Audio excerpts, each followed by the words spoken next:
Hello ladies and gentleman, welcome to Ram ji के study channel. आज हम डिस्कस करेंगे हिमाचल प्रदेश के मध्यकालीन इतिहास को। इसमें हम डिस्कस करेंगे महमूद गजनवी के आक्रमण को तुगलक डायनेस्टी को, तैमूर लंग के आक्रमण को, मुगल शासन का हिमाचल प्रदेश के साथ किस तरह का रिलेशन रहा है उसको भी डिस्कस करेंगे। अहमद शाह दुरानी के आक्रमण को और उस समय कौन कौन सी घटनाएं हिमाचल प्रदेश में घटी उसको डिटेल में डिस्कस किया जाएगा। यदि आपने चैनल को अभी तक सब्सक्राइब नहीं किया तो चैनल को सब्सक्राइब करें और बेल आइकन को ऑन करें, जिससे जब भी वीडियो अपलोड किया जाता है तो आपको नोटिफिकेशन मिलता रहे। महमूद गजनवी ने 1000 ईस्वी से 1027 ईस्वी के बीच 17 बार आक्रमण किया था। 17 बार आक्रमण किया भारत पर। इसने नगरकोट पर पहली बार 1009 ईस्वी में आक्रमण किया। उसमें यहाँ का राजा था जयचंद। नगरकोट कांगड़ा का राजा जयचंद था उसमें। तो इसमें दिल्ली पर शाहिया डायनेस्टी का जो शाहिया वंश था उसका राज चल रहा था। और 1009 में यहाँ का राजा था आनंदपाल। शाहिया डायनेस्टी का आनंदपाल, उसमें दिल्ली पर इसका शासन था। उसके समय नगरकोट पर आक्रमण किया था महमूद गजनवी ने और ब्रिजेश्वरी मंदिर को तोड़ा था। ब्रिजेश्वरी मंदिर को। और इनके अधीन कांगड़ा में जो इनका कब्जा रहता है वो 1009 से 1043 ईस्वी तक रहता है। तो इसका अंत किया जाता है तोमर राजा। तो उसमें दिल्ली पर शासन था तोमर राजा का, तोमर डायनेस्टी का। तो उनका राजा था महीपाल। तो इसके द्वारा तुर्कों का शासन यहाँ पर अंत किया जाता है नगरकोट में 1043 ईस्वी में। कांगड़ा पूरी तरह से तुर्कों के कब्जे में 1026 ईस्वी में आता है, जिसमें यहाँ के राजा त्रिलोचन पाल और उसके पुत्र भीमपाल की मृत्यु होती है। तो इसके बाद ये पूरी तरह से तुर्कों के अधीन आता है कांगड़ा। अब बात करते हैं तुगलक की। तो तुगलक में पहला जो राजा था जिसने हिमाचल पर आक्रमण किया वो था मोहम्मद बिन तुगलक। इसमें नगरकोट का राजा पृथ्वीचंद था। तो इसने इसको पराजित करने के लिए सेना भेजी, जिसका नेतृत्व इसने खुद किया था। तो इसके समय में यही इम्पोर्टेंट घटना है। इसके बाद आता है फिरोज शाह तुगलक। तो इसके समय कांगड़ा का राजा था रूपचंद। ये बहुत ही प्रतापी राजा था। इसने आक्रमण करते करते ये दिल्ली तक पहुंच गया था। रूपचंद दिल्ली के मैदानों तक। तो इससे फिरोज शाह तुगलक को गुस्सा आ गया और इसने 1361 ईस्वी में नगरकोट पर आक्रमण कर दिया और वहाँ पर घेरा डाला। जो नगरकोट का किला है वहाँ पर इसने घेरा डाला और 6 महीने तक ये घेरा डाल के रखा। उसके बाद यहाँ पर राशन पानी इनका ख़त्म हो गया अंदर। तो उसके बाद इन्हें मजबूरन इनके साथ समझौता करना पड़ा फिरोज शाह तुगलक के साथ। इसमें फिरोज शाह तुगलक जब इनके बीच में संधि हो जाती तो इसने ज्वालामुखी मंदिर की यात्रा भी की, ज्वालामुखी मंदिर की, और वहाँ से 1300 पुस्तकें ले गया और उनका संस्कृत से फारसी में अनुवाद करवाया, संस्कृत से फारसी में। और इसका जो अनुवाद किया था वो था अजूजुद्दीन खालिद खानी। तो इसकी पुस्तक का नाम है जिसमें इसने अनुवाद किया तारीख़ फिरोज़शाही। तो तारीख़ फिरोज़शाही याद रखना इम्पोर्टेंट है। इसके बाद बात करते हैं फरिश्ता की। फरिश्ता के अनुसार जो यहाँ का राजा था रूपचंद, इसने फिरोज शाह तुगलक के समान में नगरकोट का नाम बदलकर मोहम्मदाबाद रख लिया था। मोहम्मदाबाद नाम रखा इसने इसके समान में। और जो यहाँ के लोग थे वो नौशाबा अलेक्जेंडर की वाइफ है। इनकी फ़ोटो होती है उसकी पूजा करते थे। ये फरिश्ता के अनुसार है। तो अब बात करते हैं तैमूर लंग की। तैमूरलंग ने 1398 ईस्वी में भारत पर आक्रमण किया था और वापसी में 1399 ईस्वी में इसने सिरमौर और नूरपुर पर भी आक्रमण किया था।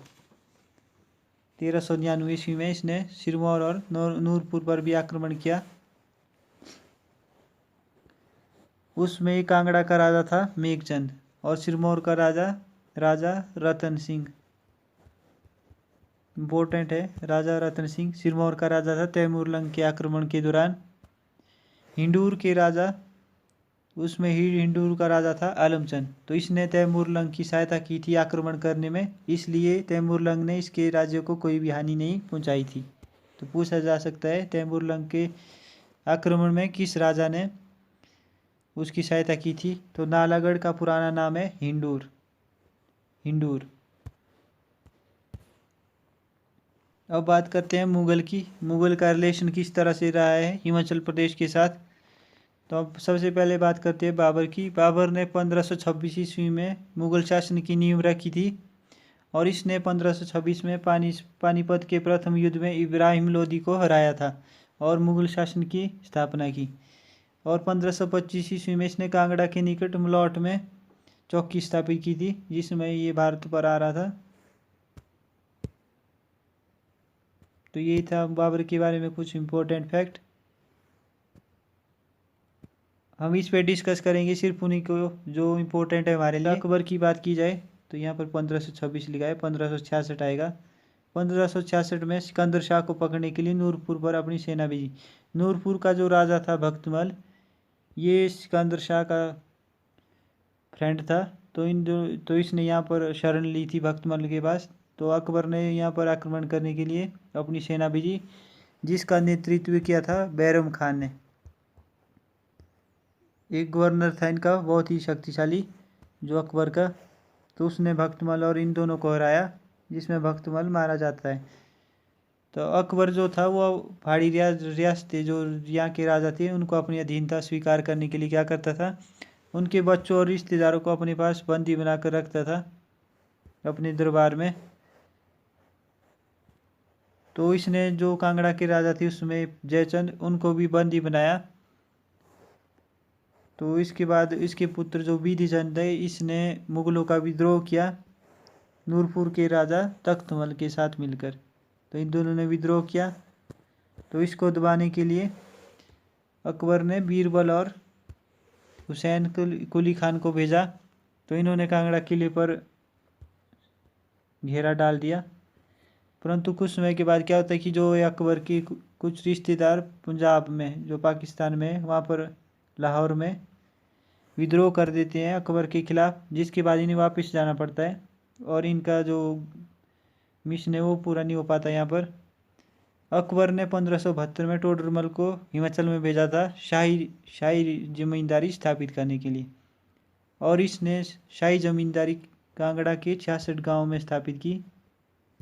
कांगड़ा के 66 गाँव में और चंबा के रीलू, छेरी और पथियार परगना में। तो यहाँ पर इसने जो शाही जमींदारी स्थापित की थी 1572 ईस्वी में।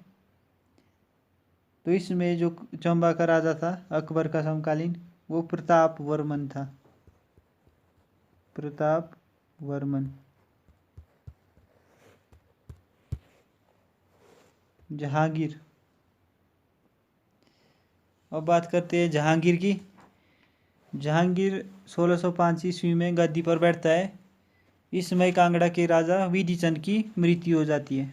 1605 में ही विधिचंद की मृत्यु हो जाती है और इसका पुत्र त्रिलोकचंद गद्दी पर बैठता है।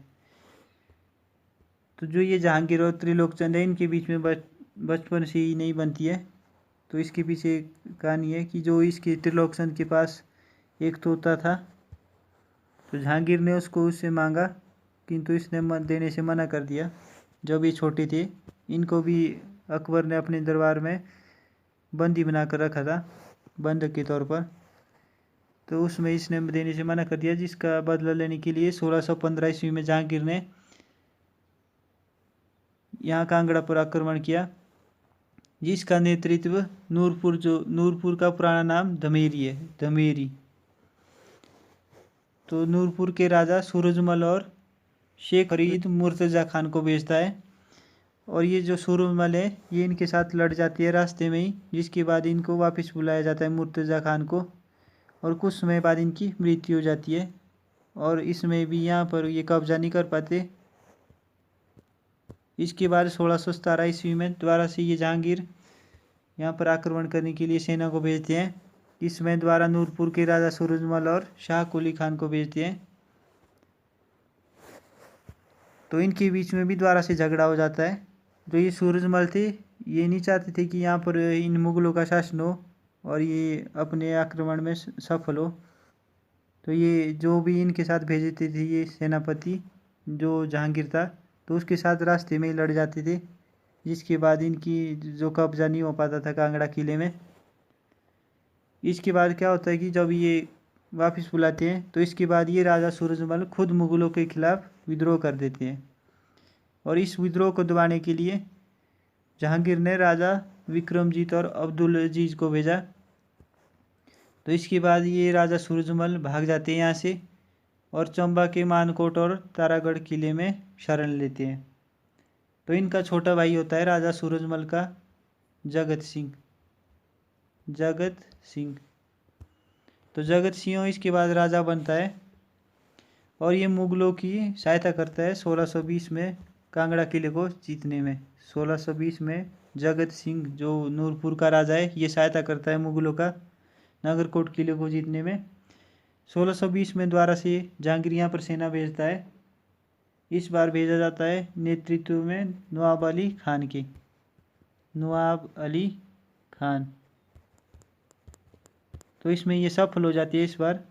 और ये नवाब अली खान कांगड़ा किले का पहला किलेदार भी बनते हैं।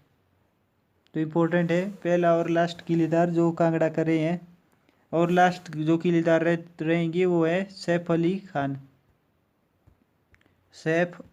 खान और पहले थे नवाब अली खान।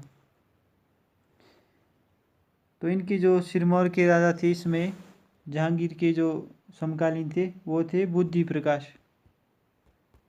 सिरमौर में इसमें बुद्धि प्रकाश राजा थे।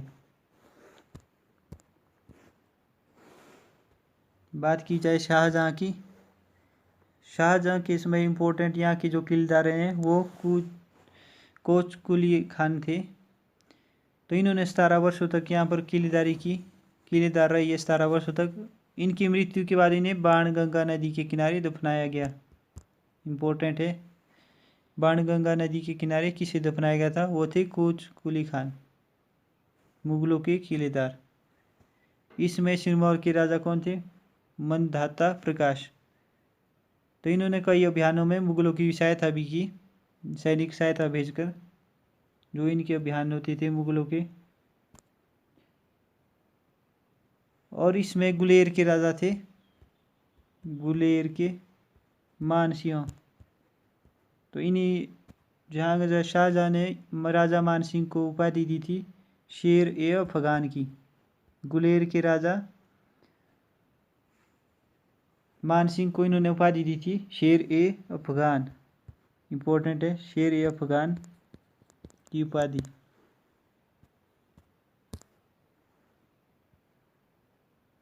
इसके बाद राजा बनते हैं औरंगजेब।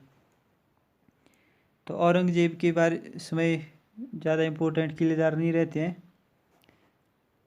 तो इसमें जो औरंगजेब के समकालीन थे जो राजा थे, सिरमौर के राजा थे शुभंग प्रकाश, चंबा के राजा थे चतर सिंह। 1618 ईस्वी में औरंगजेब ने पहाड़ी राज्यों को, जो राजा थे यहाँ के, उनको आदेश दिया कि वे अपने मंदिरों को, सारे मंदिरों को गिरा दें।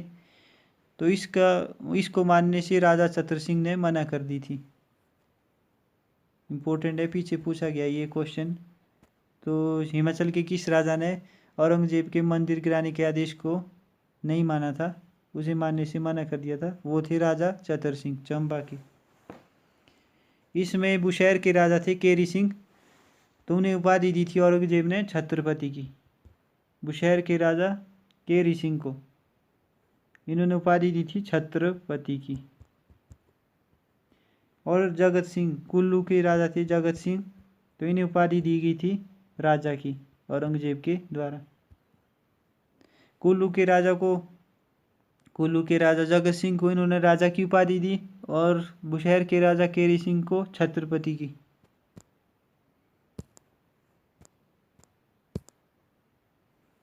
अब बात करते हैं मुगलों की पतन की और घमंड चंद की। घमंड चंद, जब औरंगजेब की मृत्यु होती है तो उस केस में यहाँ पर उसके बाद अहमद शाह दुरानी, यहाँ पर 1788 नहीं आएगा, 1768 आएगा। अहमद शाह दुरानी या अहमद शाह अब्दाली के नाम से जिसे जाना जाता है, ये 1748 से 1768 के बीच में 8 बार आक्रमण करता है, 8 बार, और मुगलों के पूरी तरह से ख़त्म कर देता है, इनकी कमर तोड़ देता है यहाँ पर। इसका मौका उठाता है कांगड़ा, जो नगरकोट का राजा था घमंड चंद। इसने 1752 ईस्वी में दोआब क्षेत्र पर कब्जा कर लिया और 1759 में इसे जालंधर दोआब का निजाम बना देता है। अहमद शाह दुरानी घोषित करता है इसे जालंधर दोआब का निजाम।